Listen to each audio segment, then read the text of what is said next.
What's up, everyone? Welcome into the Sunday night recap presented by FanDuel. I'm your host, Simon, joined as always by my beautiful and absolutely grooving to that music co-host, Josh, Jay, and John Luke. What's up, boys? What It's up? got a slap of the bass, man. I just can't help it. It just gets going. I'm sitting there like dancing so hard every time that music comes on because, you know what, I only hear it once a week right before the show, and I always forget just how hard it slaps. Like, it is going, it just gets me going. Even if I came in here like upset, the Browns lost, everything's bad, like I would immediately get rejuvenated by that music. Guys, today we are here to discuss your Week 7 fantasy landscape. We're going to go over all of the games that have happened today, plus previewing the Sunday night football game about to take place. Before we get into that, though, I just want to remind everyone, if you are watching this right now, that means you are on the FanDuel YouTube or Twitch channels. If you have not done so already, hit that subscribe button on YouTube, hit that follow button on Twitch, and find FanDuel across their other socials on TikTok, on Twitter. It's FanDuel everywhere. They have a whole team of incredible content creators always pushing out fire content, helping you win some money and win your league. So make sure you guys are subscribed across all social platforms. Yo, that got me hyped, Simon. You bet to karate chop your desk in half. Like, I don't know what's going on over there. I just created 3 accounts now. FanDuel Daddy, they deserve that kind of love. So I just had to make sure they got it over there. We got Kev in the chat. Kev saying bird up. Bird up as always, Kev. Welcome in. The worst show on television. Bird up. Guys, the very first thing we got to go through today is this Sunday night football matchup. I know there's been some great football already happening, but before we start talking about that, I want to talk about the football that is yet to come. And tonight we have the Indianapolis Colts versus the San Francisco 49ers coming up. It's I don't want to say necessarily a good game, but I'm curious about how it's going to pan out. Like, I'm not like necessarily excited as it's football, and I'm curious. It's football. Gosh, you started out immediately before I even said anything saying, so I'm really curious what the words were going to be. I was just going to say, Vegas expects it to be a close game. The FanDuel Sportsbook has it at the San Francisco 49ers 3.5 point favorites, but it's a 41.5 point over under. So they don't expect a lot of scoring tonight. No, yeah. Go ahead. Tell you what, I'm not that excited about playing Elijah Mitchell if you have him. He hasn't looked that good. The Colts are good against the run, and Jermichael Hasty's active too. And we all know that Kyle Shanahan likes to mess with fantasy football managers as much as he possibly can. So I could see Hasty coming in and dominating the backfield in this touches. So if you're using Elijah Mitchell, I would not expect a lot this tonight. I've been with their. I hate you, Jay. I hate you for everything you said, but I respect you. Oh, thank you. I don't respect you. And you know why he respects you? Because I don't know if you were watching earlier this week when I made a water bet with these two buffoons. I took your Elijah Mitchell hatred a little bit further than that, and I made a water bet. Kyle Juszczyk versus Elijah Mitchell tonight. Now I just want to say for everybody watching, I have to start Juszczyk in a league, so I hope you're right. I don't necessarily believe that Juszczyk is going to outscore Elijah Mitchell tonight, but he has been very involved in the receiving game. And the point of that conversation was me saying, I don't think Elijah Mitchell is that much better of an option than Kyle Juszczyk tonight in this game. You know what, Diamond? You and I already have to do one. I'm jumping on there with you. I'm with you. Yes! I'm jumping in there too. Juszczyk versus Mitchell. Guys, Elijah Mitchell's about to show you guys what's up. Oh my God. Right? I'm with you, Josh. Listen, I'm with you. 100 yards and a touchdown. Lock it in. No way. Yeah, 100 yards and a touchdown. 1,000 yards and 6 touchdowns for me. So, Josh, all these bets and calls aside, do you want to tell us a little bit about what gives you the confidence in Elijah Mitchell tonight? Because you've been saying this all week. It's that San Francisco 49ers offense. They just have a great zone run blocking scheme that any running back they plug in there, he is fantasy relevant typically. Now, listen up. Elijah Mitchell, he missed weeks 3 and 4, I believe. But outside of that, he's got 10 carries per game. The offense trusts him. Kyle Shanahan, this is his guy, you know? So I have all the confidence in the world playing him tonight. I know the Colts have a good defense, though. So I understand what you're saying, Jay. Yeah. It's cool. You're wrong, but it's cool. Outside of the obvious pieces, like you're obviously starting Jonathan Taylor, you're obviously starting Deebo Samuel. Are there any other pieces in these games that you're interested in? Any receivers on the Colts side that you guys are excited to play this week? I know T.Y. Hilton is out. Paris Campbell is out. Does that give you excitement to plug Michael Pittman in? I think Pittman's pretty much locked in as every week start at this point, from this point forward. Yep, I completely agree. Guys, unless there's more to say on this game, we are going to go ahead and move on to our next game momentarily. Before we do that, we got some people here in the chat. Ryan Crawford said, Crawdaddy here to roast Jay. Nothing but roasting Jay. Thank you. We need at least 10 more of you in here roasting Jay every single you got show. 2 in the chat that will, so. And 3 on the stream. Brian, and you're saying it's the Colts. As a Colts fan, is it football lately? When they use Jonathan Taylor properly, that Colts football team looks like a real football team. But outside of that, I agree with you. Decent. He's looked all right. He's no Andrew Luck, but Tim says dynasty. I agree, Tim. Yes. Yeah, exactly. Yeah. Yes. And I've seen these next comments coming up, and I have to clarify, that was a hot take, all right? That was a hot take by me. That was not setting a line at all. Yeah. I don't think everyone in their right mind would take the under on 110 in a TD, 100%. Yeah. But I guess Josh saying it's in the range of outcomes, and he wants to put some confidence in you if you have to start Elijah Mitchell tonight. Josh loves putting confidence in you. That's his favorite thing to put in you. I'll stay there. I guess I'll stay there. Anyway, this game is going to be great, guys. Yes. It's going to be great. Guys, the first game we are going to talk about today is this Philadelphia Eagles versus Las Vegas Raiders game. The Philadelphia Eagles 2-4 against the Raiders, 4-2, and the Raiders ended up winning 33-22. Darren Waller was inactive for this game, a last-minute scratch. I know that upset a lot of people, Jay and I included. We had Darren Waller in a league that we were managing together. But there were some other options that stepped up. You could have directly plugged in Foster Moreau and gotten 60 yards and a touchdown. That would have worked out there. Hunter Renfro, in the absence of Darren Waller, similar target volume, but 8 targets, 7 receptions, 58 yards, a decent plug-in. It's just near impossible outside of Darren Waller to figure out which receiving options you're starting for the Raiders week in, week out. JL, we'll come to you first. Do you have any confidence in a Hunter Renfro, Bryan Edwards, or Henry Ruggs over the other 2 options? And ask the question again. I didn't fully understand what you're asking me. Outside in these Raiders receiving options, it seems like each week it's difficult to determine whether or not you can start them. Hunter Renfro is obviously the safest, but probably has the lowest ceiling. Then Bryan Edwards and Henry Ruggs have a bit of a higher ceiling. Do you have confidence in one of these players more than the other to plug into your lineups each and every week? Yeah, I mean, Hunter Renfro, let me quickly pull up these targets because Hunter Renfro has seemingly been pretty consistent. And Ruggs and Edwards have both gotten way more targets since the beginning of the season. We were kind of getting worried here. Darren Waller obviously leads the team in target share, 21.5% on the season. Hunter Renfro, not far behind, 20.3%. He's got Darren Waller's 3 more targets than Hunter Renfro on the season. That's significant. I think that's considerably more than we were all expecting out of Hunter Renfro. Yeah. I got to give you credit, Simon. You were the one who said it from the get-go. If you need 10 points, I hate you guys. Hunter Renfro's your guy. Simon was definitely the only one saying that. Yeah. It's a recurring theme on the show, and it's not even purposeful. Like, JL, what I think it is like other people are just a little bit louder. Like Josh and I specifically are a little bit louder than you. So whenever we agree on a take, physically louder for sure. It gets attributed to us into the background, instead of to you. And consistently, JL was also in on Hunter Renfro, but I will take the credit for that. I just wanted to mess with JL. And Elijah Mitchell tonight, in case anyone was wondering. We got Marty in here. Said, "Sup, guys? Jay, congrats to the G-Men."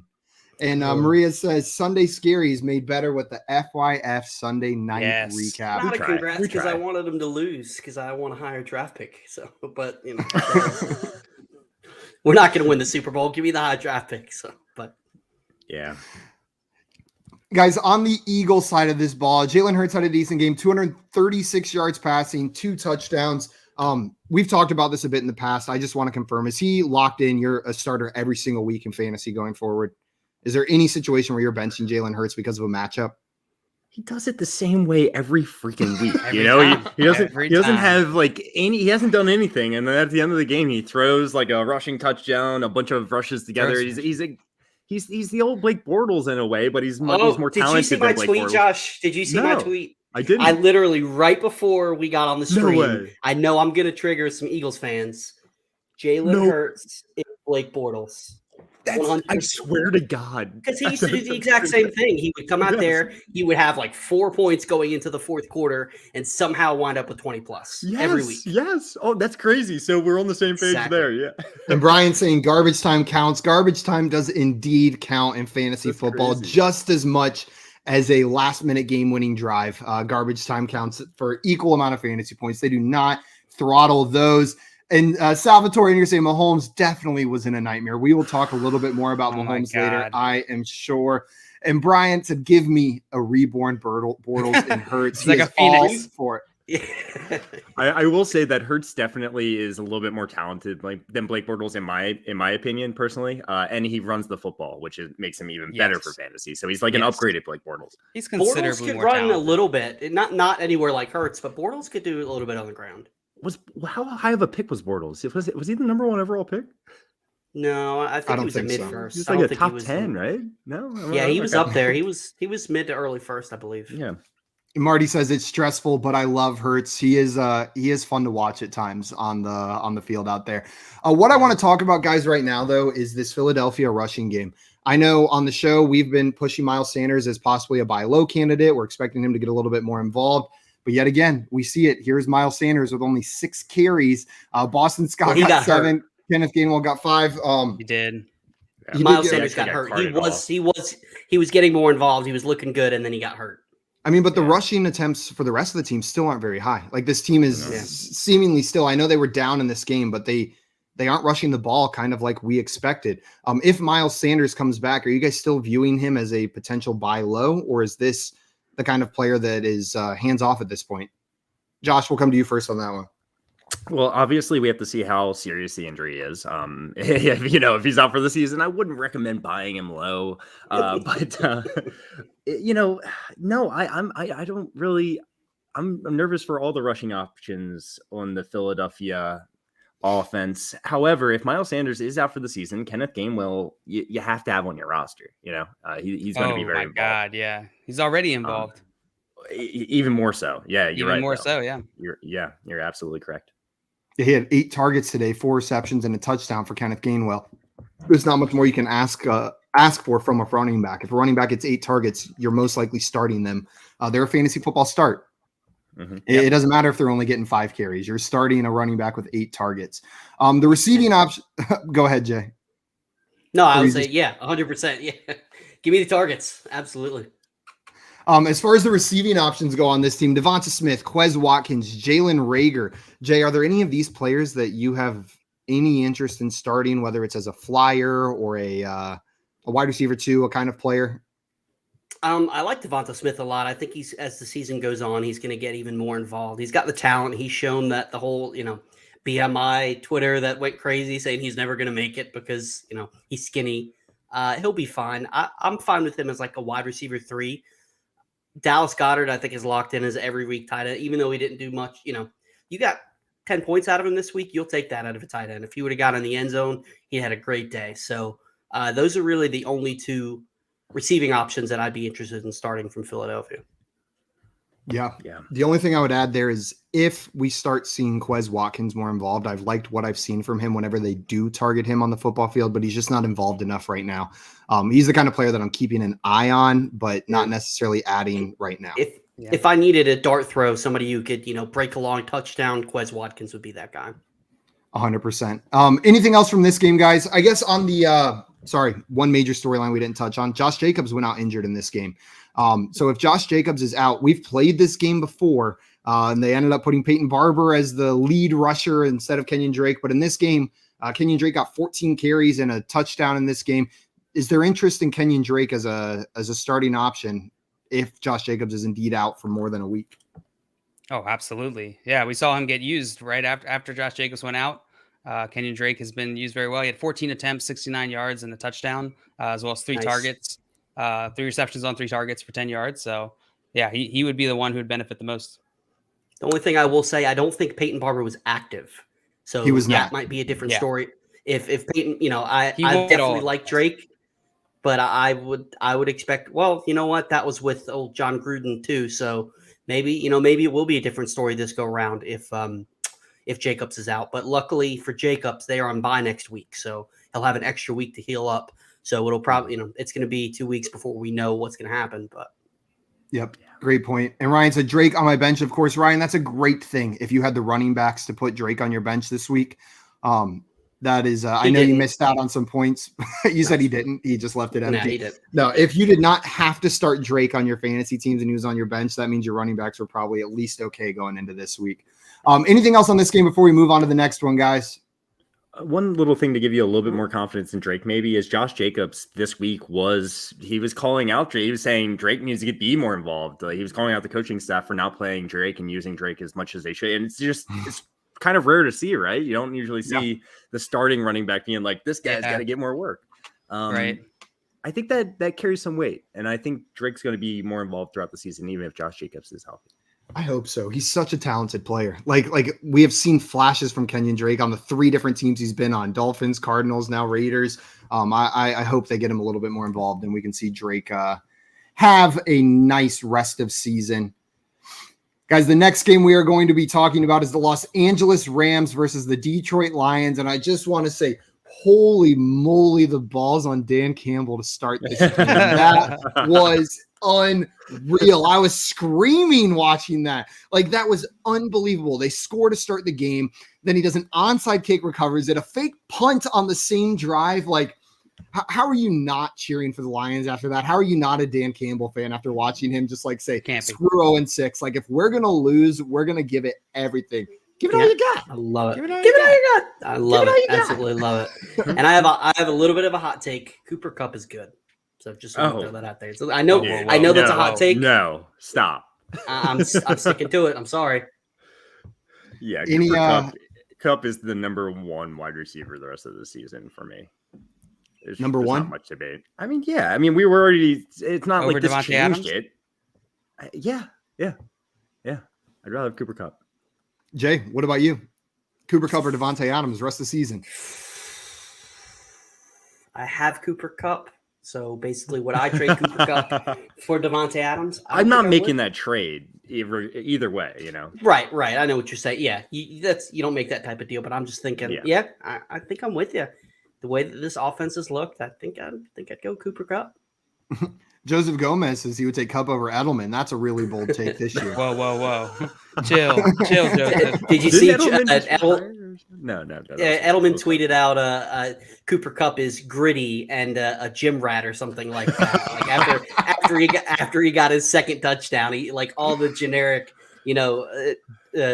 terms like that. It was funny. On the Rams side of this ball, the Rams took care of business 28-19. It was close for a little bit there. Daryl Henderson Jr., though, what I learned this morning on NFL Network, the 3rd leading rusher in the NFC, but he had a bit of a disappointing game, 15 carries for 45 yards. John Luke, do you have any worries about Daryl Henderson going forward, or was this just not a great game for him? No, I'm not worried at all. Who's there that's going to take his carries? 15 attempts is great. Sony Michel? Yeah, 2 attempts, 4 yards for Sony Michel. Cooper Kupp? Yeah, maybe Cooper Kupp will just a one-man offense. They'll just run it all through Cooper Kupp. No, I'm not worried at all. Daryl Henderson has been fantastic all year. You got to expect games like this. Now, Jay, as far as the receivers go on this team, we know Cooper Kupp, we know Robert Woods, but Van Jefferson has been getting more and more involved in this offense. 7 targets this week, 4 receptions, and a touchdown. Do you have interest in Van Jefferson in redraft formats this year and adding him to your bench? Yeah. I think he's a good flex play, a good bye week fill-in. He's a guy that you're going to need a touchdown to have relevancy, but he should, 4 catches, 43 yards. That's 8 points right there.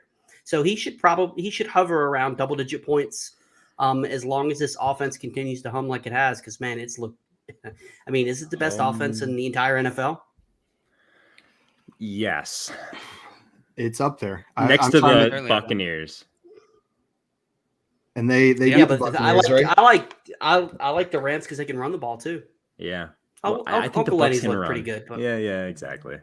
Yeah, Leonard Fournette. The it's disrespect to Leonard Fournette I'll to take the regular Rams. season Lenny. Hey, I was still in on Lenny. I'll take the Rams as well. I will take the Rams as well. And here in the chats, gosh, just imagine Akers in this office. Yeah, seriously, I have Akers everywhere. Oh man. Stop it, Tim. There's no need to make us sad like that right now in the middle of this beautiful football Sunday. Outside of those players on the Los Angeles side, we know we're getting. You're starting Cooper Kupp each and every week. You're probably starting Robert Woods, even though he hasn't performed every week for you. 6 receptions for 70 yards is a great PPR week from a receiver who doesn't score a touchdown. But on the Lions side of this ball, DeAndre Swift had himself a great game. 13 carries for 48 yards, but he also had 8 receptions for 96 yards and a touchdown from DeAndre Swift. Josh, if you had to say DeAndre Swift is a blank running back rest of season, like top 5, top 10, top 15, where are you putting DeAndre Swift? I'm gonna stay with top 10. I can't yet put him in the top 5, and it's simply because of this offense. While I think he's game script proof. Even if they're down in games, he's going to be involved in the passing game. However, this offense it's going to have limited scoring opportunities at the same time. And Jared Goff is throwing the ball, but he does like to try. I mean, like look at the receivers, the wide receivers. The most targeted wide receiver was Raymond with 8 targets, and the next most targeted was Jonathan Allison with 2 targets. Like these receivers are barely part of this offense. So Swift's a great play, a must start every week. Yep, completely agree with you. JL or Jay, do either of you would either of you be willing to say Swift is a top 5 option rest of season, or are you agreeing with Josh in that top 10 area? I think he's top 10. There's certainly a path for him to be top 5, but I don't think this offense is going to give him that many of great opportunities and to be top 5. Yep. I'm going to say he's top 5 with the targets he's getting. I mean, he's getting those targets on top of 13 carries. Like it's consistent. He's getting the consistent work. Even like you said, Josh, he's game script proof. Give me, who are 5 other running backs? Let me do. You want to play the game? Derrick Henry, you're taking over him. Alvin Kamara. Yeah, I think so. Right? Austin Eckler. Yeah, I take Swift. Oh wow! So Dalvin Cook. Injury risk, but more upside maybe with Cook. Ezekiel Elliott. I'd take Swift. I would take Zeke. I would take Zeke over him. Not as much work as Pollard's taken. There's Jonathan Taylor, Najee Harris. I'd say like the 5 to 8 range. Yeah, that's the realm he's in, though. Yeah, you're right. I mean, like you get right at like after Derrick Henry, you can make an argument for Swift. Right, exactly. That was basically my point. Like there is not 5 100%. I'm definitely taking 5 running backs over DeAndre Swift. Yeah, there's not a single running back with more targets than DeAndre Swift in the season. Next, he's got 52 targets on the season. The next closest is Najee Harris with 46. And that probably came a lot from that one game, right? Like Najee Harris had the targets, one game with 19 targets. 19 targets. That's ridiculous. That's preposterous. Caveat here: DeAndre Swift has played one more game, so that will affect it. But he's right up there in the top. Yeah. I think we're in agreement. We're saying top 10, but Jay said top 5, and it's right on that line, like right outside of that top 5 range for DeAndre Swift. Consensus is what it's looking like here. I don't want to say surprise, but maybe a bit of a surprise was the Khalif Raymond involvement in today's offense. Somebody has to catch the ball, and today was Khalif Raymond. 8 targets, 6 receptions for 115 yards. John Luke, I know you're the target share guy. Is this an anomaly this week for Khalif Raymond, or has he been involved in previous weeks on a similar level? He has been involved on a similar level. He's got 15.4% of the market target share in this offense, which is the 3rd best. DeAndre Swift and Hawkinson are tied with 19.1%. And then the next one is Khalif Raymond. Slightly above Amon-Ra St. Brown. So I still think you're going to get games where, this is why Khalif Raymond is where he is. He's not going to be that super reliable type of wide receiver, but he might be that guy that you throw in your flex on, those weeks where you need some help in the flex. Yeah. Jay, Amon-Ra or Khalif Raymond? You have to plug one into your flex next week. Which one are you plugging in? Where'd Amon-Ra go this game? He didn't get a target. What was he like, even on the field? No, I did. There was no news about this. He disappeared. I'm looking at somebody else on the waiver wire. I'm not going with that. If I had to pick, if it was my team, I would probably still go Amon-Ra St. Brown. But I'm stubborn. It's just in my mind it has to be Raymond, but like I'm with Jay. I'm avoiding the wide receivers on the Lions. Yeah. Okay, guys, unless there's anything else about this game, I think we're going to move on to our next 4 p.m. game. We started with the 4 p.m.ers today. We're going to move on to the Chicago Bears versus the Tampa Bay Buccaneers. And, man, This is a game. I feel so bad for Blaine Justin Gabbert Fields. sighting. That can't be real. Is that real? Yeah, he played. He had 3 attempts, 15 yards. Yeah. Blaine Gabbert absolutely killed it out there. Honestly, you might have been better off starting Blaine Gabbert than Justin Fields in this game for fantasy, but You would not. That's not not the just- case. FanDuel, clip that and tweet that out, please. I got to get Simon saying that out in the Twitter sphere. I love it.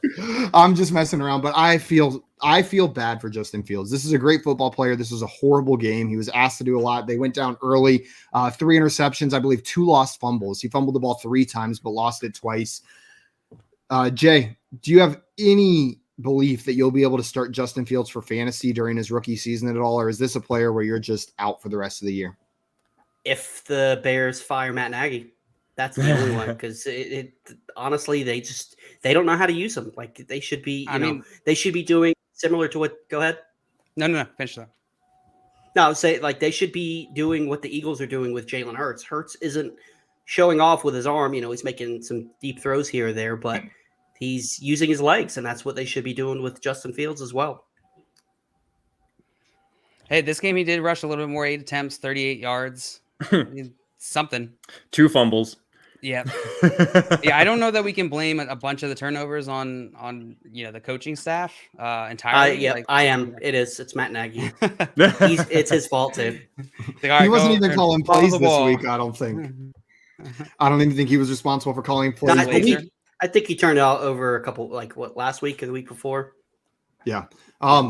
We can move on from Justin Fields, though. I know we're a bit. Are you guys dropping Justin Fields in redraft? In 1 QB, absolutely. Yeah, not in Superflex though. In Superflex, I'll hold on to him. Yeah, but in 1 quarterback, there's not a chance in hell he's staying on my roster. It's a wasted roster spot for the time being. But someone who may not be a wasted roster spot, even when David Montgomery comes back, I want to talk about the running back who has started showing up a little bit. Khalil Herbert, 18 carries for 100 yards in this game. I know people were worried about Damian Williams coming back, but Damian Williams got 3 carries for 5 yards. Khalil Herbert has secured at least the backup role in this offense. Josh, how do you feel about Khalil Herbert once David Montgomery comes back? Do you think he's done enough to carve out a role in this offense, or is he going to go right back to backup duties as soon as Monty is back? Well, to answer your question, he's going to be the backup. And he's probably not going to be you're not going to want to start him in fantasy leagues. That's it, simply put. I mean, he could be slightly involved in the passing game a little bit. I mean, he got 5 targets, 5 catches today, which is great to see. And he looks great out there. He looks fantastic. He looks like a starting running back. But David Montgomery looked fantastic for a year and a half, a year now, in that offense. So, Josh got so excited about Khalil Herbert that he just froze so quiet. That's impressive. In the middle of his words. I'll jump on board. Right. Yeah, I think that when Montgomery comes back, the way that Herbert's looked, I definitely think I don't think it's going to be 60-40, but I definitely think that Herbert's still going to get the touches when Montgomery comes back. I'm back. I don't think. Oh, sorry. What's up, Josh? No. I think I lost you guys, but it's going to get messy. Is all I'm saying. Is my point. It could be messy for David Montgomery even. Yeah, I think David Montgomery is still going to be the clear one in this offense. That's what I personally think. I don't.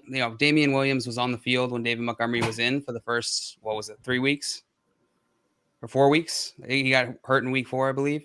Mm-hmm. Yeah, I think that's the case. And so I think Khalil Herbert has now usurped Damian Williams' spot as the RB2 in this offense. But I think once David Montgomery comes back, that's where they're going to use him. Yep. More what this means for me, less so for David Montgomery, is if you were holding on to any hope that Tariq Cohen was going to come off the injury list and make any sort of impact for your fantasy team, I think he's droppable at this point. I don't think you need to hold on any hope to Tariq Cohen doing anything here. Khalil Herbert's the second back. If you're going to have one on this offense, it's Khalil Herbert in my eyes. Also, got to mention this. It was against the Bucs, who we thought was the best run defense in the NFL. I think a lot of people thought that, and he looked great. He's a good running back. 18 attempts for 100 yards, averaging 5.6 a carry. It's pretty good. It's impressive. JL, I'm going to come to you with this next question because I know you were asked it on Twitter and did not know what the answer should be. Great. Is Allen Robinson droppable in redraft? I am not dropping him if I don't have to. Now, hear me out, because I think you were on the other side, weren't you, Simon? You were saying you would in redraft. He is droppable. Not that I would necessarily go out of my way to do it, but I think he's droppable for a fill-in running back, like a Khalil Herbert. You could drop him for a guy like that. I believe you. I agree. I agree with you. But I believe you.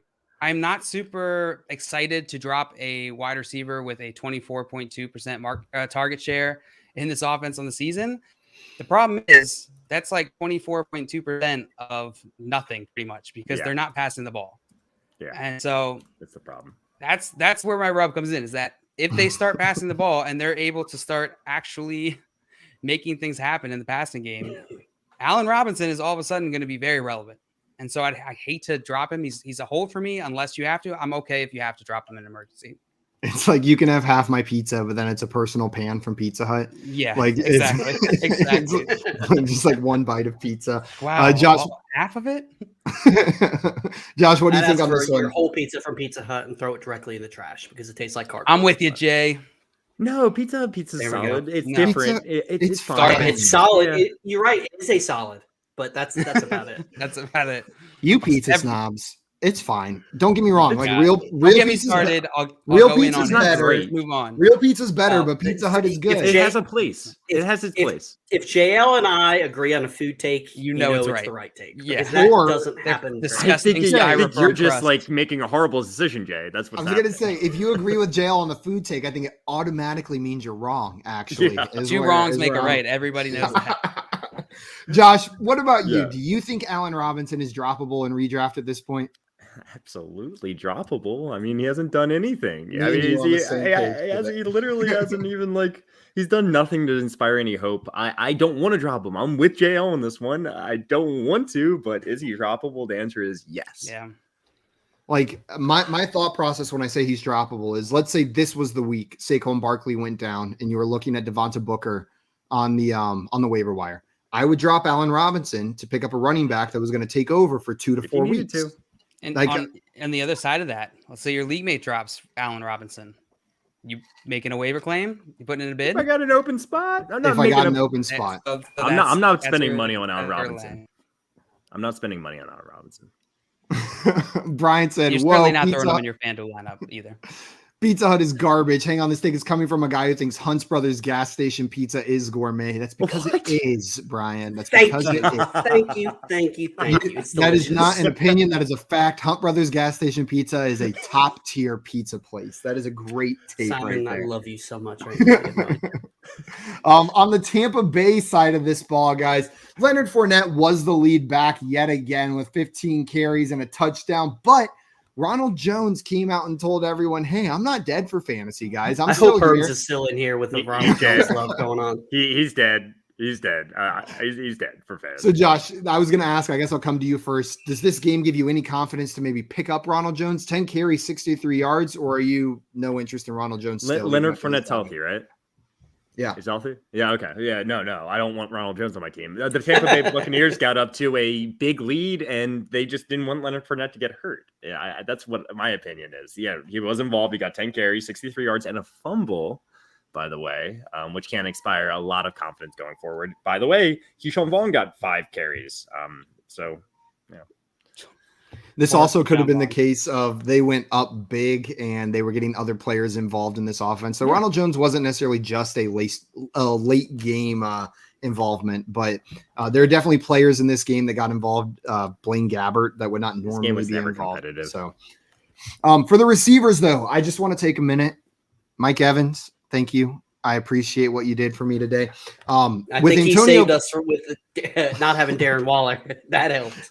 He did save us, but Chris Godwin and Mike Evans with Antonio Brown out, they both had great games. 11 targets for Chris Godwin turned into 111 yards and a touchdown. Then 10 targets for Mike Evans, 6 receptions, 76 yards, and 3 touchdowns. I don't think there's too much we need to say about these receivers. You start them. Whichever Bucs wide receivers are healthy from the big three, Chris Godwin, Antonio Brown, Mike Evans, you're starting all three of those players every single week. You're going to have disappointing weeks from time to time, especially from a guy like Mike Evans. But when Antonio Brown's out or anybody's out, it is all, I forget the word, all horses ahead. That's not the phrase. It's all horses ahead, baby. All horses ahead. All horses ahead for the Bucs receivers whenever any of them are injured. Jay, if you had to rank the Bucs receivers, assuming healthy for all three of them, rest of season, Antonio Brown, Mike Evans, Chris Godwin. Don't make him do that. You horrible man. We did this on stream earlier this week. I know so I'm coming to Jay for first. me. My Godwin's number. Godwin is number one for me. Mike Godwin, Antonio Evans, and Chris Brown are my top three receivers. Godwin and Evans are 1A, 1B. And AB Chris Brown is 1C. It's finally 1C. I still think Antonio Brown is a sell high myself. I know you said sell high on Antonio Brown, and I wanted to get you to say that out loud because I know there's some dissenting opinions. I still believe it, and I'm not saying give him away. I'm not saying take anything you can get for him, but if you can get a Keenan Allen, if you can get not after this week, but a Terry McLaurin, if you can get somebody, those high-end wide receiver twos, back-end wide receiver ones. Antonio Brown still has the talent, but it's going to, once Gronk is back, there's going to be those top four options. He's just going to be inconsistent. So for me, if I can get one of those guys who has that top-tier potential that I don't think Antonio Brown's going to have once everybody is healthy, I'm making that move. I disagree with you a little bit there, Jay, and you know how much I love Mike Evans. I am maybe the biggest Mike Evans fan in the world. I think he's a constantly underappreciated wide receiver in the NFL, but I think Gronk coming back is going to affect Mike Evans' production the most out of these three receivers, and I view Antonio Brown like week in, week out. If I'm looking at who am I most comfortable plugging into my lineup at this point, assuming health, it's Antonio Brown. Antonio Brown is the one that I feel the most comfortable with Tom Brady under center, plugging in each and every week. My order probably goes Antonio Brown, Chris Godwin, Mike Evans, but they are all so close. Josh, how do you feel about these receivers? They're the same.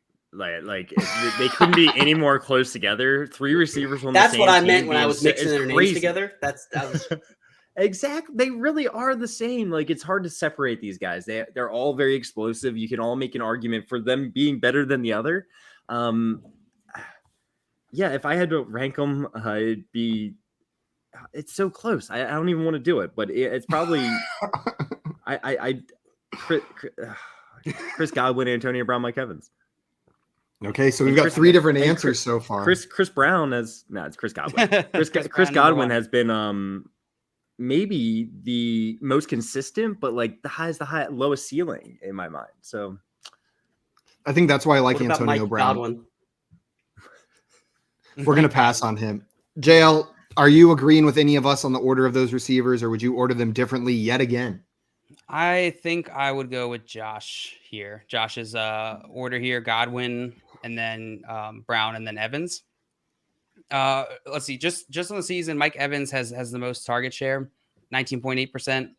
You could have fooled me. Actually, I know, right? I know. Me too. I would not have believed That's that. surprising. That would have been my last. I'll tell you why. Well, maybe you don't believe that. Chris Godwin has 18.7%.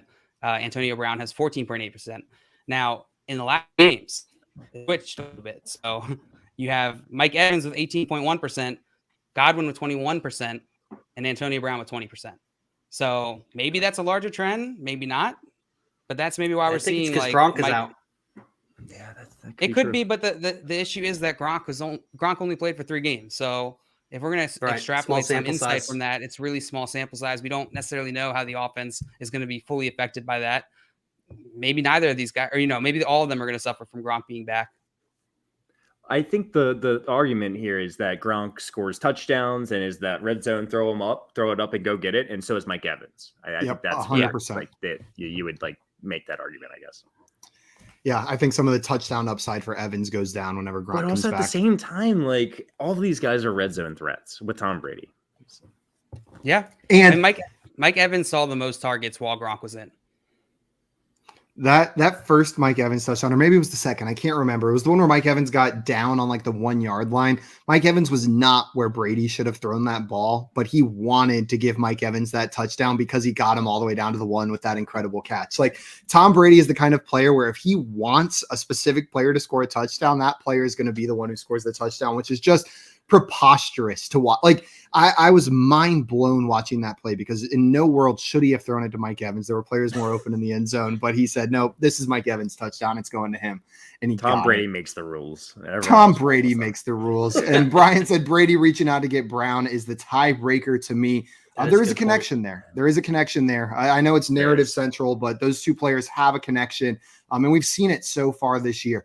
Anything else on this game before we move on to our next one, guys? No. And we are moving on to go ahead. No. We're good.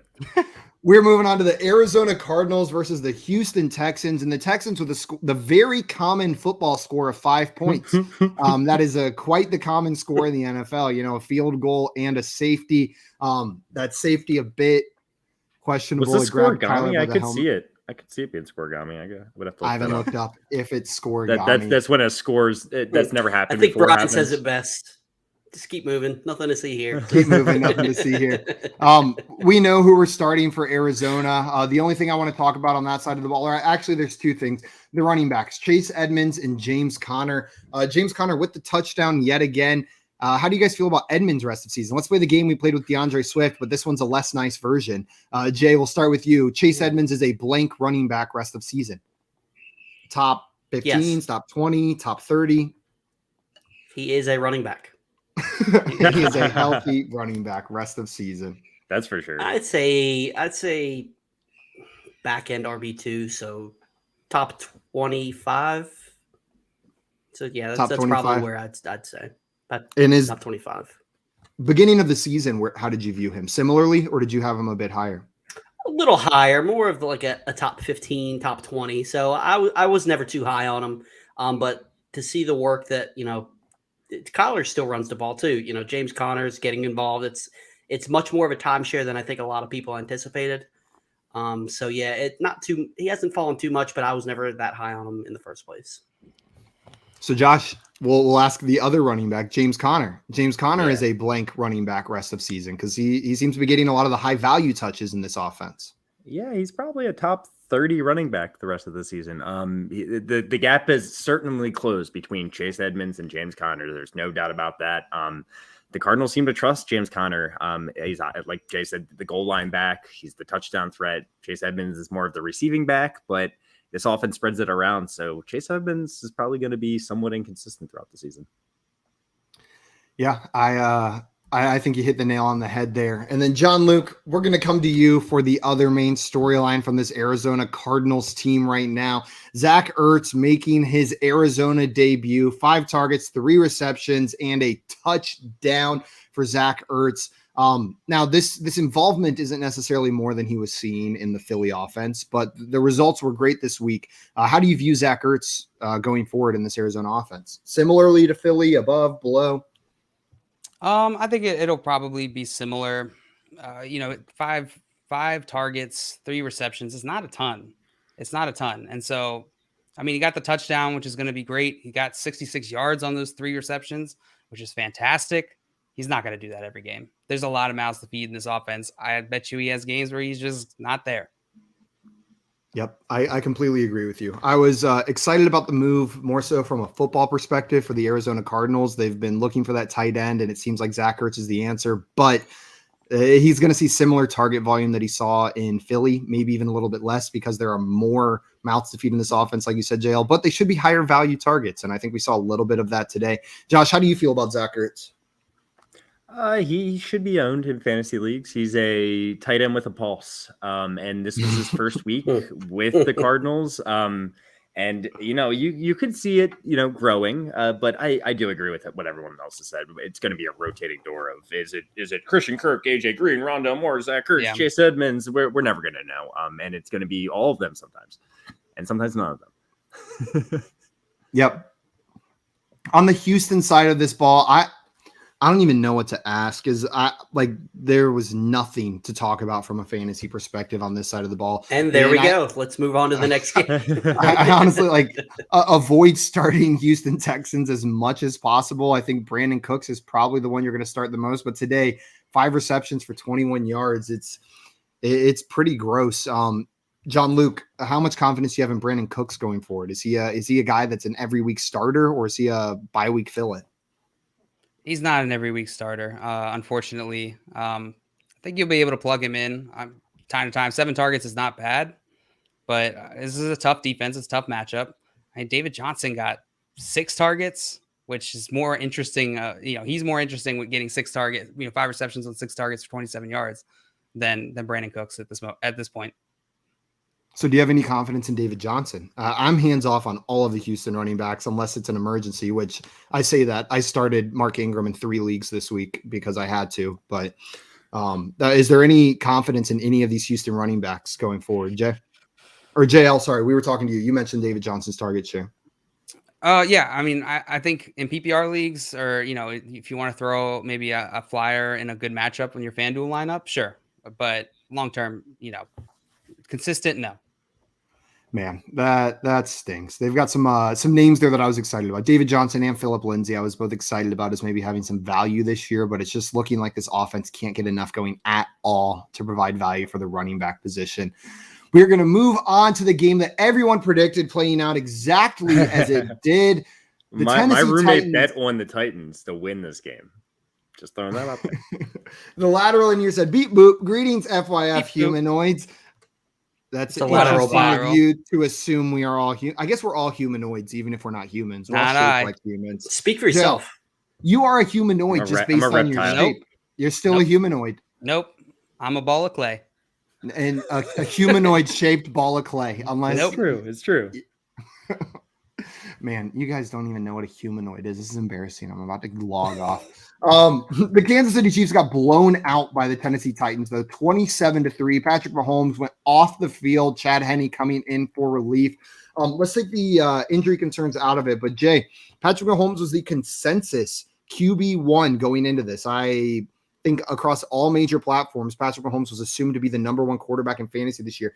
And we haven't seen it so far. He's thrown 9 interceptions, won in 6 straight games so far this season. Are you concerned for Patrick Mahomes the rest of the season, or do you think the Chiefs are going to pull it together? I'm not concerned for Patrick Mahomes. I do think, and I'm not sure if I said it on this show, but I said it last week that, before the season, it was Patrick Mahomes and then another tier, then it was everybody else, the Josh Allens, the Lamar Jacksons. And I think he is now at the back end of that top tier. He's still... You ask anybody in the NFL if they want to start their franchise with Patrick Mahomes, they would say yes. I think he's going to be perfectly fine. He's got the weapons. He's got Tyreek Hill. He's got Travis Kelce. I think he's going to be fine. And if anybody is panicking, I would take the opportunity to try to buy low if you can. Yeah. Why don't you guys take a guess on the difference between QB1, who's on the season so far, who's Tom Brady, and Patrick Mahomes? What's the point differential? It's not that far. 30 points. Josh? Points per game or total points? Points. Total points. 5. Jay? 27. 27. Well, the real answer is 11. So, Josh, you were the closest. Not very much. It's not very much. So, when you're talking about upper echelon, like Patrick Mahomes, is that including this week? That's including this week, yeah.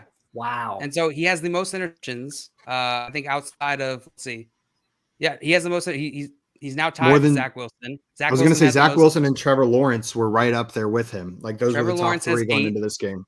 Patrick Mahomes had 8 going into this game. He had won this game. So, and Zach Wilson was leading the league with 9. Patrick Mahomes had 1 more this week, so that they're tied at 9 at the top. He's got 18 touchdowns compared to Zach Wilson's 4. And so, if he's able to cut down on some of these interceptions, I think he's right there where he was. It's 11 points, 11 total points, and he's the QB1. And I think Patrick Mahomes has felt more pressure this season than in the previous seasons past to make things happen himself. This Chiefs defense has been worse than any of the units they've rolled out in the last 3 seasons with him. He definitely feels that pressure, and you can see it. Some of the interceptions have been receivers dropping the ball, a tipped ball, other players catch it, but some of them have just been really bad passes by Patrick Mahomes, the kind of throws that we used to see Jameis Winston make down in Tampa Bay. Don't do him that dirty. Yeah, I'm not saying I am messed up. time out. I'm not saying that Patrick Mahomes is an equal player. I'm saying some of these interceptions have been bad decisions by a player trying to force something that isn't there because of game script. And I think hopefully as the Chiefs figure things out as the season goes on, we'll see fewer of those kind of those plays by Patrick Mahomes because. Go ahead, Jay. You hit the nail on the head. There's been more times this season where, in the past, Patrick Mahomes would have attempted to make that play and it worked, and he's still trying to force those plays and they're not working. And I think he needs to pull back a little bit on trying to play hero ball, trying to be Superman, and not make some of those ridiculous throws that he's trying to make. I will say as a positive for Patrick Mahomes is he does have a very solid rushing floor for a quarterback. Still, we'll see after this week. He got hit kind of hard. It wasn't when he was rushing; it was a sack. But that was scary looking. He cleared the concussion protocol though, so I think he's good to go. Now, also on the Chiefs side of this ball, Daryl Williams, horrible game. There's not much else we need to talk about over here. The Chiefs game script wise, they're not going to be in a game script like this very often. But Josh, was this solely a game script thing for Daryl Williams? Just they went down too big too early? Yeah, I'll be starting Daryl Williams next week with semi-confidence. He's the lead back for that team in my mind. No one else even got a carry. Tyreek Hill did. So he's the lead back, and if they're winning games, which they will be going forward, that's what I assume. They don't look great, but they're still a very good team, and Daryl Williams will have a lot of opportunity. I don't know. Chad Henne did have the same yards per carry as I'm just saying. That's one attempt. Very true. Jay, that leads right into what I was going to say next. It's almost the same joke. We're going to talk about the quarterback for the Tennessee Titans, Derrick Henry, one completion off one pass for one touchdown. But Derrick Henry with the passing touchdown and Ryan Tannehill with the rushing touchdown. It was a little bit backwards for those two players this week, but this is a little bit of a bounce back game for Ryan Tannehill. I know people have been disappointed in him. He got one passing touchdown, one rushing touchdown. The stat line wasn't anything crazy, less than 300 yards, but it was a good fantasy week for him. Jay, I know Ryan Tannehill has been disappointing, one of the bigger disappointments in fantasy football at the quarterback position so far this season, but how do you view him going forward? Do you have confidence in Ryan Tannehill as your starting quarterback in a 1 QB league going forward? I wouldn't say confidence. I definitely feel more comfortable after this week, but before the season, he was considered a rock solid, locked in QB1 every week, no matter the matchup. I think he's more of a high end 2 that you could potentially bench if you have somebody on your team that's got a better matchup. I will say the way that the touchdowns were going this season, it was skewed more in the direction of the running back because Derrick Henry has been an absolute monster. I think it was in like the rushing touchdowns were in the low 50s and the passing touchdowns were in the high 40s. Last season, that was flipped. So I do think there is going to be some correction coming. I do think there is going to be more passing touchdowns to come. Not saying that Derrick Henry isn't going to be good. He's the RB1 overall, but I do think better days are ahead for Ryan Tannehill. Not confident, but I do think that this was definitely a step in the right direction. Yep. Completely agree with you there, Jay. Josh, do you have similar thoughts? I see you nodding up there. Jay summed it up. At least the positive you can say about him is AJ Brown looks ready to go. He looks healthy and he played. Hope you bought low on AJ Brown. Yes, because AJ Brown's the number 1 receiver on this team, and hopefully Julio he gets there. I think he was a little bit limited today. He was out there. So once this offense is running at full efficiency, I think Ryan Tannehill will have better weeks to come, but it runs through Derrick Henry, so his upside is absolutely limited. Yep. Completely agree there, guys. We're going to go ahead and move on to our next game from today. That was the Kansas City, Tennessee game. Jay, you are going to be happy to talk about this one. We are going to talk about the New York Giants versus the Carolina Panthers. A final score of 25-3. And the New York Giants had no one on the field that has ever caught a pass before, it seemed like. The receivers are out injured. Dante Pettis season. And Dante Pettis, him and Derrick Henry fighting for QB number 1 overall in Dynasty. Jay, why don't you start on this one? We'll start with Daniel Jones. He had 203 yards and 1 touchdown. How do you view Daniel Jones in this offense going forward throughout this season? The thing is with Daniel Jones, even though he didn't have that great of a day on the ground, the thing with him is he's got a safe floor because of the rushing. He looked okay. I mean, 200 yards, a passing touchdown, not too shabby. You know, he was missing Kadarius Toney, Sterling Shepard, Kenny Golladay. So to have this type of production against a solid Carolina Panthers defense, you know, I think he did all right. He's not somebody I'm looking to force into my lineups, but you could definitely do a lot worse than Daniel Jones in fantasy. So Ryan Tannehill or Deante Jones, who would you rather have in your lineup? Ryan Tannehill, no question. Me too. Yeah. But Daniel Jones does have a lot of upside. Like you said, he runs the ball, which is something I love to see in my quarterback. That's the cheat code in fantasy. Exactly. But otherwise in this game, Devontae Booker, at least he put together a solid game, 14 carries, 51 yards, and a touchdown. He also had, a few targets, 2 catches for 15 yards. Yeah. I would say that all day, the running back position. No, honestly, like he's got the volume. It's not pretty, but he's got the volume. He's getting the rushing touchdown. I'll take that as my RB2 all day. It's like if Saquon Barkley was getting 14, like he would be a little bit more efficient. Saquon Barkley would be having a pretty solid season if he could just stay healthy. So, this offense sucks, but I can confirm. I'm excited for Saquon Barkley when he comes back. Yeah. And they said he's probably going to miss next week as well. So, but Darius Slayton was back in this offense and got 10 targets, 5 catches, 63 yards. I know Dante Pettis was kind of the highlight because he had the touchdown and 5 catches. JL, what do you think? Do you have any interest in picking up Darius Slayton? I'm sure he's available in a lot of leagues. No, I have no interest. I think this was he was just a benefactor of the circumstance. You know, they're going to get Kenny Golladay back. My goodness. Sterling Golladay. Kenny Golladay, Kadarius Toney. You know, they're really injured right now, which makes this win all that more impressive. Well done, Jay. Thank you. Good job, Jay. Thank you. I appreciate it. Jay, me and you, both of our teams got some really injured wins this week between the Browns and the Giants. They were rolling out teams that didn't even look familiar, and it looked good. I know. Dante Pettis has put together 2 decent fantasy weeks so far this season, though. I'm guessing, JL, the answer is the same as the answer for Darius Slayton here. Just it is. It's success because of circumstances. No interest in him going forward. Until we get more information, yes. Until we see them use Dante Pettis or Slayton in situations where they don't have to, I'm not going to commit to that. I'd still rather have Sterling Shepard, Kadarius Toney, and Kenny Golladay over these options, and they're hurt right now. So. I'd rather have Mike Godwin, to be honest with you. Oh God. I gotta say, the most Evan Ingram game ever. I was literally just about to go there. Like at this point, if Evan Ingram isn't going to produce when there's no other healthy wide receivers other than John Ross, Darius Slayton, and Dante Pettis on the field, there's no way, shape, or form that I am putting Evan Ingram in my starting lineup. It's just David Sills, the 5th, also got a target. Exactly. I mean, actually, I don't know who this guy is, but I don't either, and it's my favorite team. But it is what it is. Like it's just Daniel Jones had a target. I mean, that was a great catch. He made a great catch. Such a good catch. It's crazy.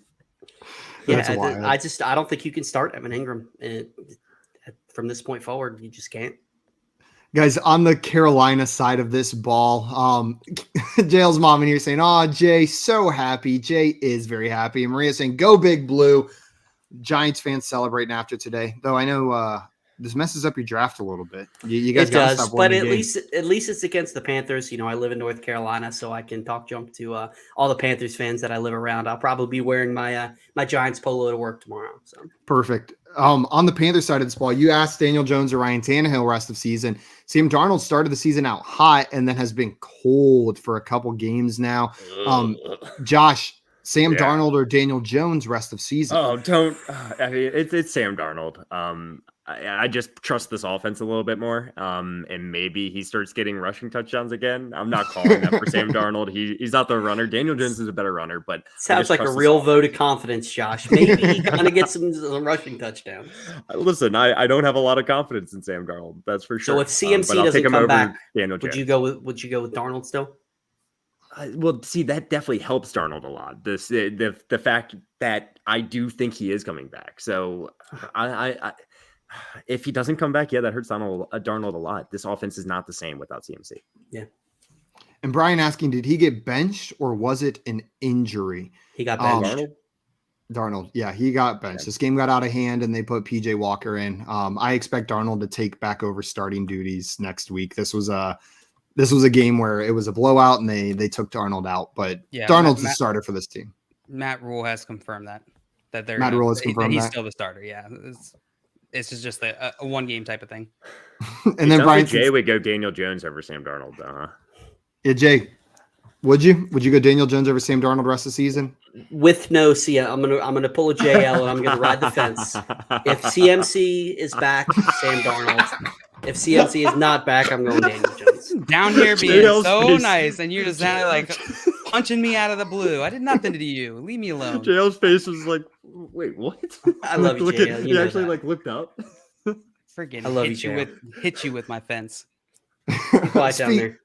We're talking about CMC, but CMC is still out. So Cuba Hubbard is the running back until CMC comes back. This was not a good game. 12 carries for 28 yards. They were down big. JL, is this similar to the Daryl Williams game that we saw for Kansas City, where this was just a running back that got game scripted out? Like, do you have confidence plugging Cuba Hubbard into your lineup next week if CMC is still out? Yeah, of course. 5 targets is great for a running back. 12 attempts. 12 attempts is pretty low. He was seeing that like the first few games, and then in weeks, what weeks are we in? My goodness, we're week 7. Weeks 5 and 6, weeks 5 he got 24 attempts. Week 6 he got 16 attempts. He just did more with them. He had more attempts. He did more with them. So I think this is just a one game type situation. I'm plugging him in if I need to, until CMC comes back. Yeah, you're gonna have to start. I feel like if you have Chuba Hubbard, he's probably in your lineup. Yeah, for the most part. Yep, it was a bad game script. And DJ Moore, he wasn't efficient. Yeah, start DJ Moore. Right. You're right. Yeah, DJ Moore. 10 targets, 6 catches. Yeah. This was a bad game, and he still put together a decent fantasy line for you. 6 receptions for 73 yards on a team that scored 3 points. There's not much else you can ask for from a receiver in a game like that. DJ Moore is let's play this game, and I want to play first this time. No. DJ Moore is a top 10 wide receiver rest of season in my mind, just from the target volume he's getting. And if this offense was competent, he's got that upside to be one of those top 7 guys. Jay, DJ Moore is a top blank wide receiver rest of season. We go top 15. I don't think quite top 10, just because I don't trust Sam Darnold. And I am concerned, CMC coming back. He's, at least out another 2 weeks, right? I believe. So I love DJ Moore. I love the talent. But like you said, I don't trust this offense. I don't trust Sam Darnold. So top 15 for me. Top 15. John Luke, what do you think? Top 10. He's wide receiver 10 PPR going into this game. And he's the top 7 wide receiver 7, including this game. We haven't finished all the games up this week yet. But absolutely, I think that the amount of volume he's getting gives him the opportunity to score. And he just hasn't scored that much. 3 touchdowns on the season so far. If he gets some more touchdowns, he could possibly be up there, close to top 5, like you said, Simon. He's up there. Josh, what do you think? Top 12. He's probably like the 12th receiver for me. Terry McLaurin or DJ Moore? DJ Moore. I think I lean Terry McLaurin. It's really close. Yeah, slightly Terry McLaurin. Close. You could ask me that in 5 minutes and I might give you a different answer. I know. But yeah, right now. That's what I struggle with the most, like those two. Like, which one do I put ahead? That's why I ask you guys. JL? JL at the fit.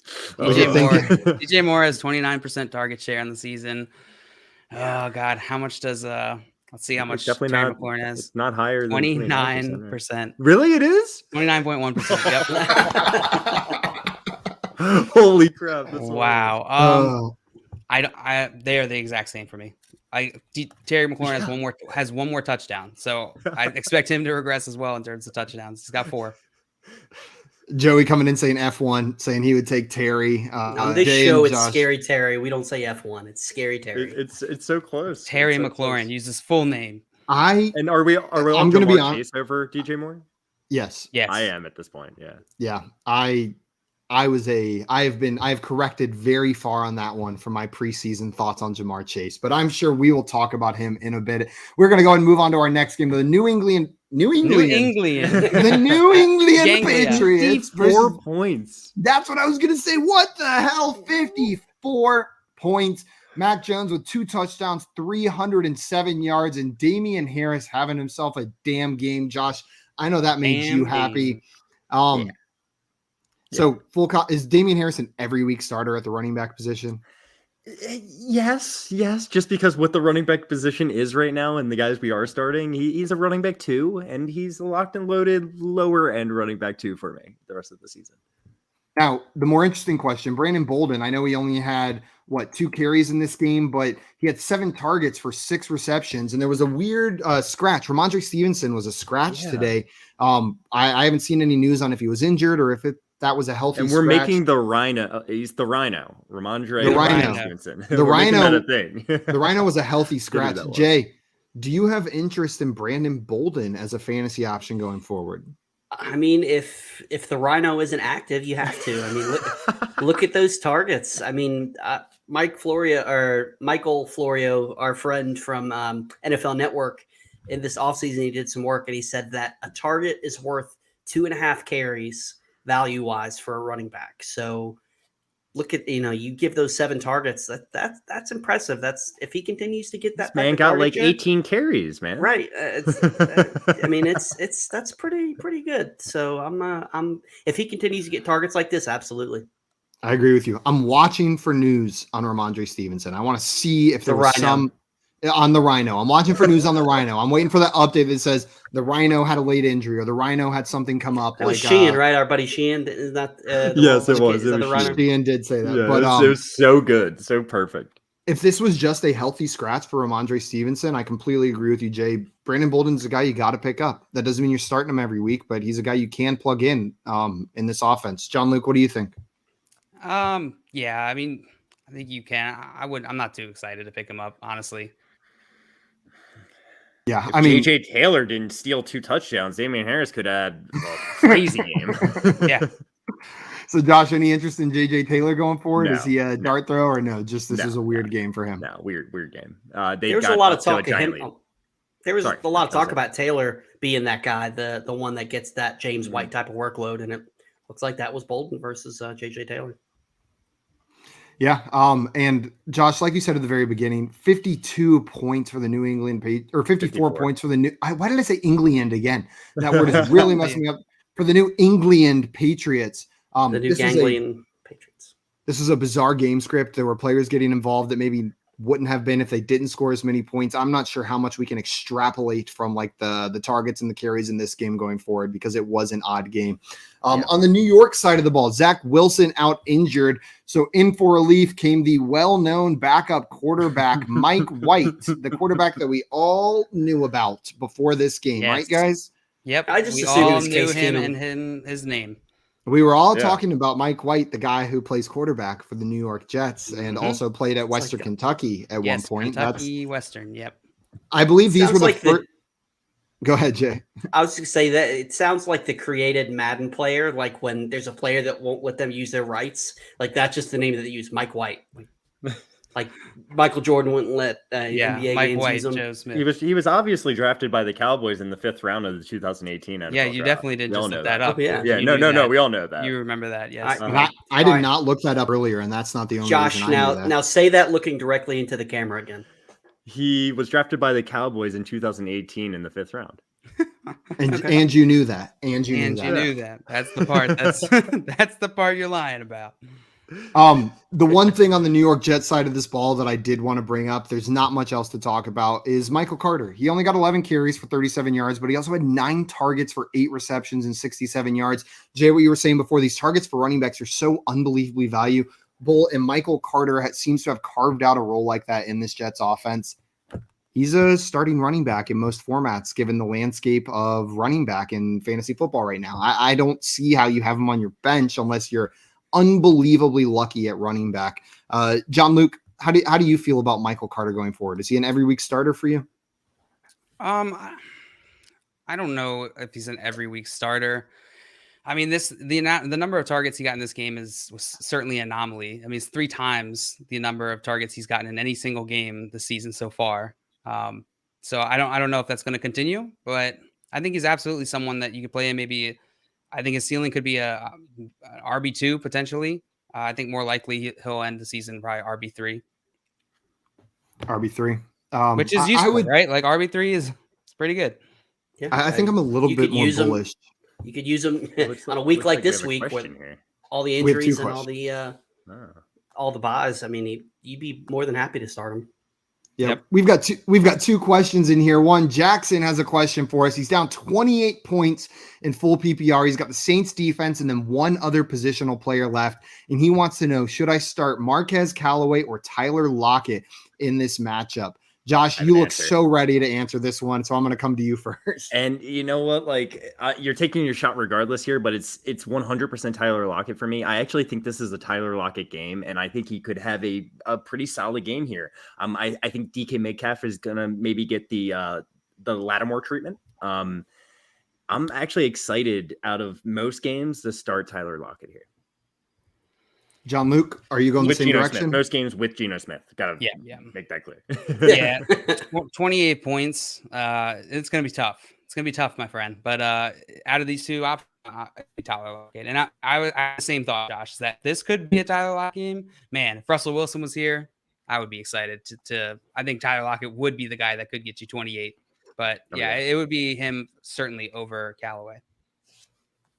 Yep, I'm in full agreement. Tyler Lockett. Jay, is it unanimous or are you going Marquez Callaway? Nope, I would go Callaway, and that's simply because of Geno Smith. If obviously Lockett's a much better wide receiver, but I could see a scenario where Winston throws, 4 or 5 touchdowns. He's done it a few times this season. I don't see that happening with Geno Smith. So you're banking on Geno Smith getting him, the ball downfield, 2-ish touchdowns, something like that.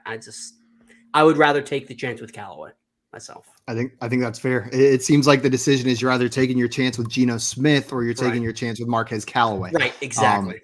And Jay, you guys want to guess what the total is on this game? Total set by Vegas? Over-under? Yeah, the over-under. 12. It's got to be pretty low. I'll say 42. That's what I was going to say. We finished each other's sandwiches. Say 38.5. And I'll say 40. Is exactly right. Oh, you piece of skunk. You went with it still. I guess you know what? I did. I locked in. We have another question. Well, first, Jackson said I drafted Russ too. I'm sorry, man. I'm sorry. And Brian has a question. Carter versus Edmonds rest of season. So Michael Carter or Chase Edmonds rest of season. It's Edmonds for me. It's Michael Carter for me. I'll go Michael Carter. I think the Jets have fewer high-value touches, but Michael Carter is the more likely player to get those high-value touches for the Jets. And that's the tiebreaker. They are very close, though. Jay, are you going Carter or Edmonds? And before you answer, just real fast, Ty Johnson got a lot of targets, too. He did. Yeah. I think I would still go Edmonds at this point, even though I'm not super did I convince him? No, you didn't. JL, are you joining me on the Carter side, or are you making me stand alone over here? I'm sorry, buddy. You can enjoy your entire personal Pizza Hut pizza on your own. Chase Edmonds, he's the RB17 on the season. Michael Carter's RB42. I don't see that like there being a drastic. I know the trends are looking that way, but I'm trying to look at a macro view here. I'm glad Josh and JL immediately got like I started doing this. Josh said, yeah. Because I was already preparing to. I knew that was going to be the common counter argument to this. Yeah. The trends are going the opposite direction. You're absolutely correct. Yeah. I'm choosing Edmonds. I'm looking macro view and thinking that Chase Edmonds is gonna win overall here. Yeah. Well, Brian, you got 3 Chase Edmonds, and then I'm standing alone on the Michael Carter side. You got your Pizza Hut, right, so you got basically I think nothing. Carter is a free agent in some leagues out there. I might go to Pizza Hut tomorrow just to buy it and throw it in the trash. Film it and tweet that out for sure.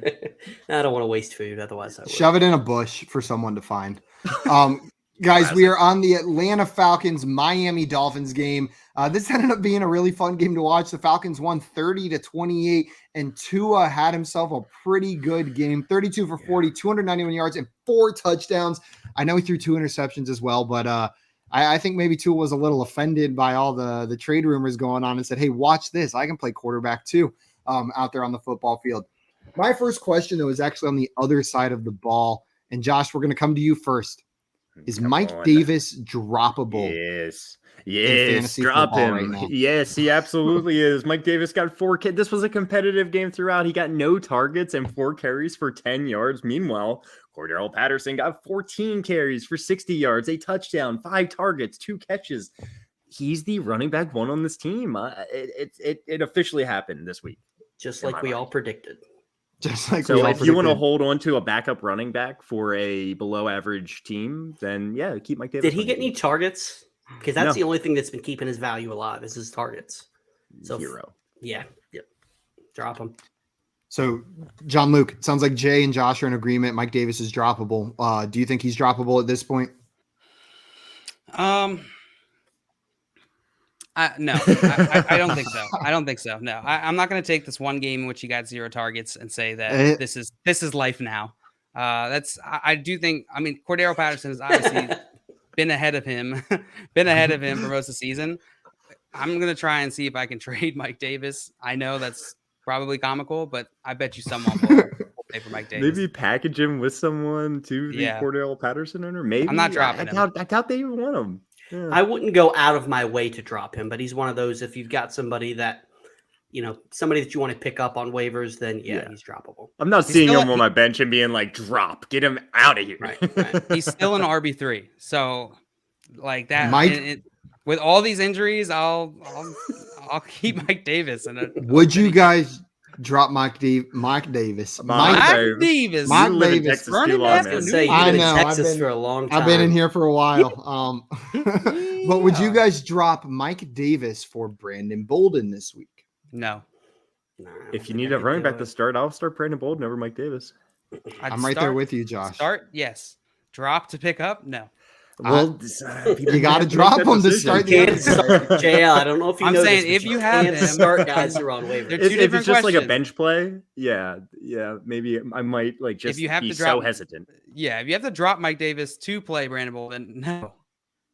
If you have them both already, sure. Jackson has a question for us. He said, what do you think is a better option for the long run? Consistent play like Deante Johnson or high ceiling, low floor like Mike Evans? Question, that is a really good question. And I think I have an answer. Go ahead, Josh. You go first. Then we'll go Deante Johnson. I'll just leave it at that. Yeah, it's Deante Johnson for me. The reason is that these boom bust players, the consistency really matters because you want to know when you can start these players, right? If you have a consistent player like Deante Johnson that you can rely on 18 to 25 and fantasy points, and then they have the upside, because Deante Johnson does have the upside to have a massive game, then you can all of a sudden strategize how you pick your other positions, the other players, fill your roster to optimize around that. If you have a guy like Mike Evans, it's harder to predict. And all of a sudden you're going to get these games where you get like 70 points in total because you have a bunch of guys who are boom or bust and you're just hoping for those, that they all align. So my answer is, I know it's a cop out, but it's somewhere in between you two guys. I love pairing players like this on my fantasy rosters. I love drafting a Deante Johnson and then a Mike Evans. Don't have all Mike Evans type players. Don't have all Deante Johnson type players. Create a solid foundation with these consistent guys, a Cooper Kupp, a Deante Johnson, and then have your third guy be a Mike Evans or a Will Fuller of years past, like these high up, a Marquis Brown. Not Will Fuller this year. Not Will Fuller this year. He was a high upside guy that came to mind, but I love pairing these safe, like target heavy receivers with these high upside boom players because you create a floor for yourself and then you have the option to just explode any given week. I completely agree. I would say that I think there's less players like Deante Johnson in this situation than there are boom or bust players like Mike Evans. And I would argue that Deante Johnson has the same ceiling as Mike, if not higher. Not in that Pittsburgh Steelers offense. I would disagree there. I would. I think Mike Evans at his arm. I would agree. Far less competition. That's true. And Juju Smith-Schuster's out for the season. I got to mention that as part of this. Got to mention that for sure. Guys, we're going to go ahead and move on to our next game. The one other thing I wanted to say about the Atlanta Falcons-Miami game is Myles Gaskin is going to continue to just be a thorn in fantasy managers' sides, it seems like. This week, he had a decent game. He's been absent from other games. Jay, as far as Myles Gaskin goes, do you have any level of confidence starting him going forward? Nope. Not at all. Would you do it? Nope. I think I take a 0. No, I'm just playing. Desperation, yeah. But other than he was somebody who I didn't believe in going into the offseason. It's just he hasn't done it this year. But the one game that he did, it was Jacoby Brissett under center. So for me, he had a good game this week. He did. He had a very good game. Yeah, he had a pretty good game this week. He's going to be inconsistent. I would say. Miles Gaskins is the RB17 in the season. I was going to say, I never feel confident plugging him in. I don't believe you. Probably am. He's probably going to have to be started for a lot of people out there. Yeah. Especially and Maria's saying, did we comment yet on Jay's new jersey in the back there? Jay won an autographed Lamar Jackson jersey. And just in time to talk about Lamar Jackson's Joe Burrow's big game against Lamar Jackson today. Yeah. I wanted to make sure we talked about this game before we jumped off. And Jay, I wanted to come to you first because I feel like you were calling for this kind of game from Joe Burrow this week. You were saying Joe Burrow was an absolute start. So I want to come to you to talk a little bit about what led you to saying that about this Bengals team. Offense. Well, I've been on Joe Burrow all offseason because look at the weapons that he's got. Well, that's we'll talk about that. But there was a lot of people that, fantasy Twitter in general is a fickle beast. They're very quick to, as soon as somebody's not there, they just completely forget about them. Joe Burrow was on fire at the beginning of last year. He was looking like Justin Herbert finished the season, and he got hurt. And like we knew, they were going to just ease him into the season. The first 3 games, he only had 25 attempts. I watched a lot of the Bengals games. I have him in a lot of places, so I've been watching a lot of Bengals games. And Joe Burrow has looked great. The volume wasn't there at the beginning of the season. Over the past 4 games, he's averaged 34 attempts. So I knew it was only a matter of time before this offense got going with Chase. With T. Higgins, even though he didn't put up huge numbers, he still got 15 targets on this week. Jeez. So I think Higgins is a great buy low option. I think Joe Burrow is locked in as a top 10 quarterback for the rest of the season. And if they keep throwing the ball this much, I don't think a top 5 finish is out of the realm of possibility. I made the change today. Josh, we were talking about it a little bit. Jamar Chase. That's it. Jamar Chase is my dynasty wide receiver number 1 now. He is the top wide receiver. He's been flirting with that spot. He's been in the conversation for a couple weeks, but I'm done messing around with it. He looks unbelievable on the field out there. The plays he's making, his connection with Joe Burrow.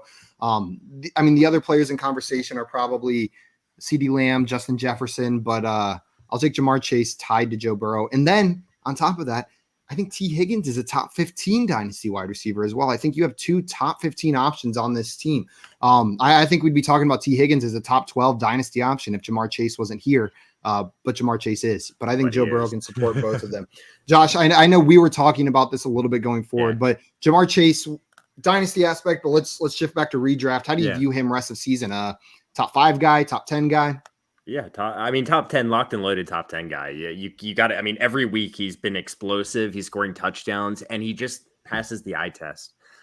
He can do everything out there. I'm completely sold. I'm not going to put him in the top 5 quite yet for the rest of the season, but he's right there, borderline top 5. You can make an argument for him being number 5 very easily, I think. After Devontae Adams, Tyreek Hill, Cooper Kupp, you can make an argument for anyone. I'm still going to put Stephon Diggs ahead of him the rest of the season, but then that's the conversation. Jamar Chase. I think I'd go Chase over Diggs. Really? Honestly, at this point, the way that Diggs has looked this season, I still think, I'm not saying Diggs is bad by any means, but I just Chase looks so good. Yeah, I wouldn't blame you for taking Chase over Diggs. JL, Jamar Chase or Stephon Diggs rest of season? God, your best friend, Stephon Diggs. I know that's. And then there's Justin Jefferson, who's been lighting it up himself. Who is part of this conversation right here too. Little known fact: JL and Stephon Diggs used to eat lunch together. That is sort of true, I guess. Yeah, I think I would take Jamar Chase. That feels weird to say. Can you believe that? Yeah, it really does. I mean, I do think Stephon Diggs is going to do much better than he's been doing. He only has 2 receiving touchdowns in the season. That'll change. That'll certainly change. Yeah, I agree with you guys there. On the Bengals side of this ball as well, though, CJ Uzama with 2 receiving touchdowns, now putting him at 5 receiving touchdowns on the season through 7 weeks. Is this a tight end, a streaming tight end option, a guy that you can pick up and plug in and hope for a touchdown, Josh, or is this a fluky game for CJ Uzama? So Simon, what was he has as many touchdowns. He has like the 5th most touchdowns in the NFL right now, receiving touchdowns. He's up. Mike Evans jumped him in this past game, but he's Yeah. up there. He's like he's up there in the tight end ranking so far through the season. So Or touchdown he's always rankings, going to be a period. threat to score a touchdown, right? He's always going to be a threat to score a touchdown, and he's on the field quite a bit. He is their starting tight end for sure. It's not even close. But he's the 4th option at best in the passing game still, in my mind. He's a red zone threat.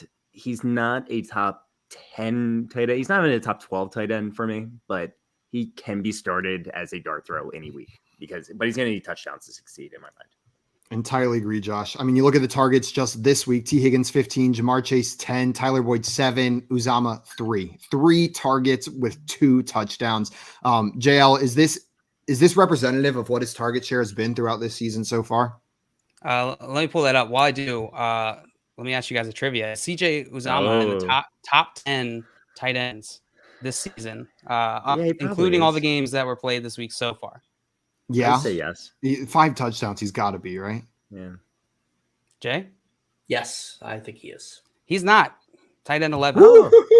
Just Nice. outside. Little Josh math there. I was about to say that's some Josh math. No, if I ever saw that was great though. We would assume he is getting these touchdowns. You would think he would have to be.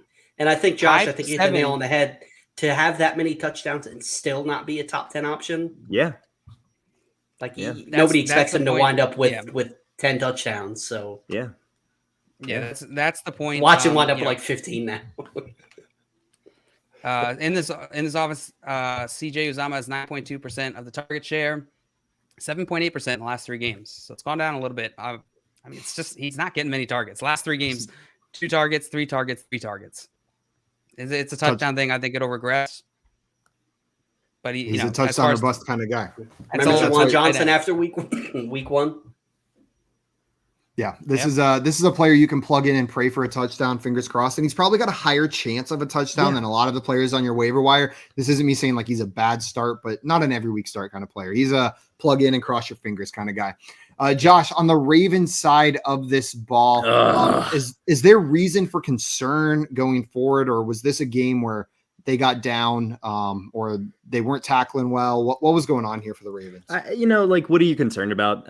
From a fantasy perspective, everyone that, you would expect to do well this game did well. Now, from a Ravens perspective, maybe a little concerning, but I think this is a blip on the radar. So from a football perspective, I'm not worried. And from a fantasy perspective, like I just said, other than Mark Andrews, the studs studded. And Rashad Bateman with 6 targets, 3 receptions. Jay, is Rashad Bateman a flex-worthy option going forward in this Ravens offense? Yeah, I think he's flex-worthy, and honestly, I think if you start 3 wide receivers, I think he's fine as a wide receiver 3. We talked about it last week, actually in the video that you and I did talking about free agent pickups. I think Marquis Brown has obviously solidified himself as the top pass-catching option in this team. Mark Andrews is, he had some of his targets chipped away. So I think Bateman, he's going to be that 2A, 2B option with Mark Andrews in this offense. I like Bateman a lot. Yeah. I agree with it you does guys look there. like Bateman affects Andrews more than Hollywood maybe. I mean, it's small sample size, but right, it's one game. They play in a similar part of the field more. Where Marquis Brown's I think they a little also bit more just that deep haven't been. They haven't quite been throwing as much. I mean, Mark Andrews through on the season's got 22.5% market share. Last 3 games, 23.4% market share. So his market share has gone up the last 3 games despite having less targets. I think they're just throwing a little bit less. They threw 41 times today. That's significant. Marquis Brown also had a ridiculous amount. 14 targets. I know. Yeah, Marquis Brown. They were trying to target him deep all day. I mean, they had to. They were down at the end too. He's a locked and loaded starter. You don't bench Marquis Brown at this point. Locked and loaded starter. Before we jump off, guys, I know we've been doing Super Bowl picks. I want to do something a little bit different right now since we ended on the Ravens Bengals game. Who is going to win that division? So who will win that division? Browns, Ravens, Bengals, or Steelers? JL, we will come to you first. Who's Someone gonna pick the end up- Steelers. I dare you. I hate this. I'm gonna go with. God, I hate this. I don't know. I'm gonna go with Ravens. Josh, Ravens. Jay, I obviously love the Ravens, even though I'm a Giants fan. I love Lamar Jackson. Going with my boy Joey B. Bengals are going to win the division. By the way, they're in first place right now, the Bengals. the bank. Yeah, and I'm right there. I love my Browns, but unless they're getting healthier and something changes a little bit, this is a very competitive division. I'm probably going to go with the Ravens right now, but if the Bengals keep showing up, If you would have asked me the Super Bowl pick, I would have said the Ravens. But right now, they like if the playoffs started right now, they would get. They would because they would win. Yeah. Exactly. So I wouldn't They would win. win a record. Yeah.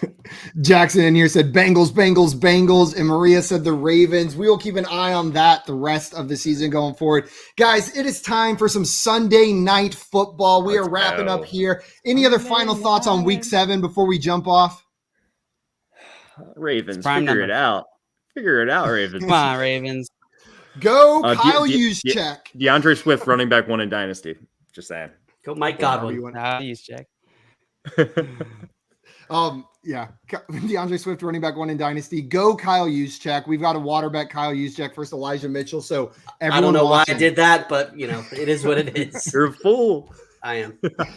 That is it for us today. Thank you guys for tuning in. As a reminder, if you're watching this, go ahead and hit the subscribe button on YouTube, on the FanDuel YouTube channel, or the follow button on the Twitch YouTube channel, and go find FanDuel on TikTok, Twitter. They've got a whole team of awesome content creators pumping out nothing but great content, helping you win some money and win your leagues. So make sure you're subscribed over there.